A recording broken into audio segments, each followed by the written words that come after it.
So here I am still staring at this shockingly, appallingly low-resolution image. I've gone ahead and saved it out as brickbasegraffiti.ai.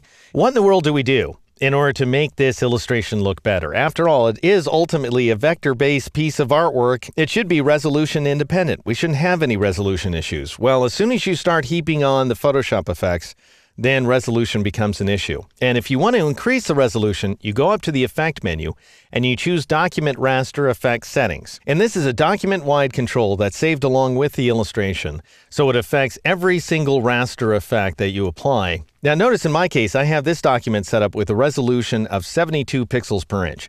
And that's why everything's falling apart here. And you might think, well, obviously, we want something higher than that. There's no reason to go with 72 ppi.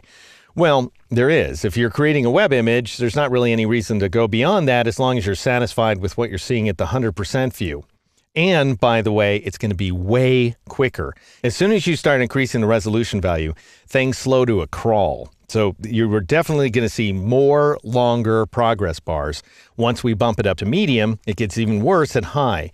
Now, the other thing to bear in mind is some of your effects are going to get smaller. For example, these bricks in the background are currently set to 104%, and they'll automatically grow to a bigger size to accommodate your new resolution, but they can't grow beyond 200%. So if you take the resolution all the way up to high, you're going to shrink your bricks, and that's just the way it works. And a lot of the other effects are going to shrink as well. What I suggest you do, if you're going to work with these raster effects, these Photoshop effects, you go ahead and set them up at a low resolution so that you can set things up quickly. And then when it's time to render out those effects, you're pretty confident you've set up the effects you want to apply, in other words, then go ahead and bump the resolution up to medium and see how it looks. And if you still feel like it needs to go higher, why then take it to 300 ppi to high, or you can dial in your own other resolutions such as 200 ppi or something along those lines.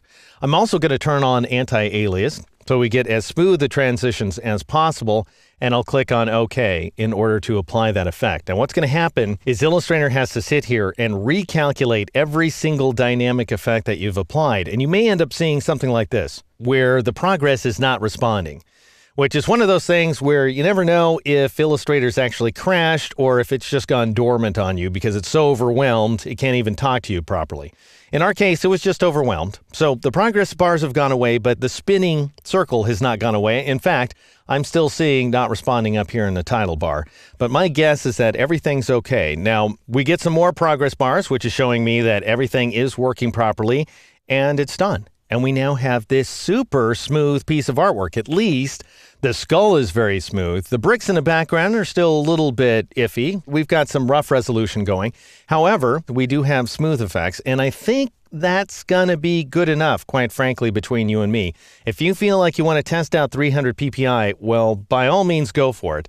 But I'm going to leave the resolution set to 150 ppi so I can still get some work done. Now, I do want to take a moment and show you what I was talking about with bricks. This is just a basic example of the fact that virtually every single raster effect you apply has some sort of limitation. So I'm going to go ahead and twirl open the background layer there, and I'm going to meatball that bottom path just to make sure it's active. And I'll go to the Appearance panel, and I'm going to click on the texturizer effect that's associated with this open fill. So I've twirled open the fill, in other words, and I'll click on texturizer. And then I want you to notice as soon as this dialog box appears on screen that scaling is now maxed out. So Illustrator was smart enough to go ahead and automatically increase that scaling value from 104% to 200%, which is great. But it ended up hitting the ceiling. So if I increase the resolution any farther, I'm going to pack more pixels into a smaller space, and that means I'm going to reduce the size of the bricks inside of my illustration. Just something to bear in mind, and it's something to bear in mind about every single raster effect, especially those that open up inside the filter gallery here. They all have some sort of maximums, and your effects will change on screen when you change the resolution. Anyway, I'm going to cancel out. This is our high resolution effect for now. In the next exercise, I'm going to show you how to mix and match graphic styles to create your own custom combo.